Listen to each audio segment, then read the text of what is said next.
பாட்டாளி மக்கள் கட்சியின் முக்கிய தலைவர்களில் ஒருவராக செயல்பட்டவர் பன்ருட்டி வேல்முருகன். கடந்த 2001 முதல் 2006 வரையான காலகட்டத்தில் பன்ருட்டி தொகுதி பாமக சட்டமன்ற உறுப்பினராக தேர்ந்தெடுக்கப்பட்ட இவர் 2011 புதியதாக உருவாக்கப்பட்ட நெய்வேலி தொகுதியில் போட்டியிட்டு அதிமுக வேட்பாளரிடம் தோல்வியை தழுவினார். அதனைத் தொடர்ந்து கட்சியின் கட்டுப்பாட்டை மீறியதாக கூறி பாமக இணை பொதுச் செயலாளர் பதவியில் இருந்து இவர் 2011 நீக்கப்பட்டார். அதனால் தமிழக வாழ்வுரிமை கட்சியை இவர் 2012 தொடங்கினார். மீண்டும் 2021 தேர்தலில் திமுக கூட்டணியில் பன்ருட்டி தொகுதியில் போட்டியிட்டு வெற்றி பெற்றார். இந்நிலையில் தனது அரசியல் வாழ்க்கை பற்றியும் பாமகவில் இருந்து தன்னை நீக்கியது பற்றியும் மனம் திறந்து ஒரு பேட்டியை அளித்துள்ளார் வேல்முருகன். அதில் கட்சிக்காக தன் குடும்பத்தையே இழந்து நிற்பதாக உருக்கமாக அவர் பேசியிருக்கிறார். வேல்முருகன் பேசும்போது, இன்றைக்கு நான் ஒரு அரசியல் கட்சியின் தலைவராக இருக்கிறேன். அதற்கு ஒரு வகையில் டாக்டர் ராமதாஸ் தான் காரணம். அரசியல் ரீதியான குடும்ப பின்புலம் எனக்கு இருந்தாலும் எனக்கு சமூக நீதி அரசியல் பாதையை அறிமுகம் செய்து வைத்தவர் அவர்தான். வன்னியர் சங்கம் தொடங்கப்பட்ட காலத்தில் அவர் மாலை 6 மணிக்கு ஒரு ஊரில் கொடியேற்ற தொடங்கினார். மறுநாள் காலை வரை நிகழ்ச்சியில் பங்கேற்பார். அந்த அளவுக்கு கடுமையான உழைப்பாளி, மிக எளிமையான தலைவராக அவர் இருந்தார். எல்லா ஊர்களுக்கும் பேருந்தில் தான் பயணம் செய்வார். பல கிராமங்களுக்கு சைக்கிளில் சென்றுள்ளார். அதன் பின்னர் ஒரு அம்பாசிடர் கார் வாங்கினார். அந்த காரில் தான் தமிழ்நாடு முழுக்க அரசியல் பயணம் செய்தார். அதிலேயே தூங்குவார், அதிலேயே சாப்பிடுவார். அவரை எந்த வகையில் குறைத்து மதிப்பிட முடியாது. அவர் முன்வைத்த சமூக நீதி கொள்கையால் ஈர்க்கப்பட்டுத்தான் அரசியல் பாதைக்கே நான் வந்தேன். இன்றைக்கு ஊடக உலகத்திற்கு நான் தெரிய வந்ததே அவர் கொடுத்த வாய்ப்பினால் தான். கடந்த 2006 முதல் 2011 வரையான காலகட்டத்தில் நான் சட்டமன்ற உறுப்பினராக இருந்தேன். பாமக மத்திய அமைச்சரவையில் இடம்பெற்றிருந்தது. இலங்கையில் கடுமையான போர் சூழல் நிலவிய காலம். நான் ராமதாசிடம் அமைச்சரவையை விட்டு விலக வேண்டும், 1980களில் நடத்தப்பட்ட சாலை மறியலை போல ஈழ விடுதலைக்கு ஆதரவாக போராட்டங்களை நடத்த வேண்டும் என புற அழுத்தம் கொடுத்தேன். அவர் அதை ஏற்கவில்லை. ஈழப்போரில் தமிழ்ச்செல்வன் கொல்லப்பட்டார். அப்போது நான் ஈழ ஆதரவு போராட்ட பொதுக்கூட்டத்தில் கலந்து கொண்டு பேசினேன்.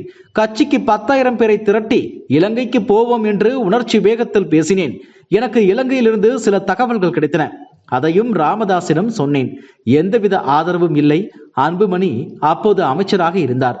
அதை இழக்க அவர் விரும்பவில்லை. அறிக்கை வெளியிட்டார். போருக்கு எதிராக பேசினார். திருமாவளவன் மேற்கொண்ட உண்ணாவிரத போராட்டத்தை கூட அவர்தான் முடித்து வைத்தார். நானும் அந்த கூட்டத்தில் கலந்து கொண்டு பேசினேன். கட்சியின் நிலைப்பாட்டை மீறி பல கருத்துக்களை முன்வைத்தேன். அதை ராமதாசினால் ஜீரணிக்க முடியவில்லை. கடலூரில் நான் நடத்திய பிரம்மாண்டமான மாநாடு என் செல்வாக்கை கட்சிக்குள் உயர்த்தியது. தனித்து நான் அடையாளம் காணப்பட்டேன். ராமதாசின் மகன் இருக்கும்போது வெளிச்சம் என் மீது விழுவதை ராமதாஸ் விரும்பவில்லை. இன்னும் சொல்ல போனால் கட்சிக்குள் அன்புமணியை நான் தான் கொண்டு வந்தேன். அவரது முதல் அரசியல் நிகழ்ச்சி நான் நடத்தியது. என் தம்பியின் திருமணம் தான் அவர் கலந்து கொண்டு முதல் திருமண நிகழ்ச்சி.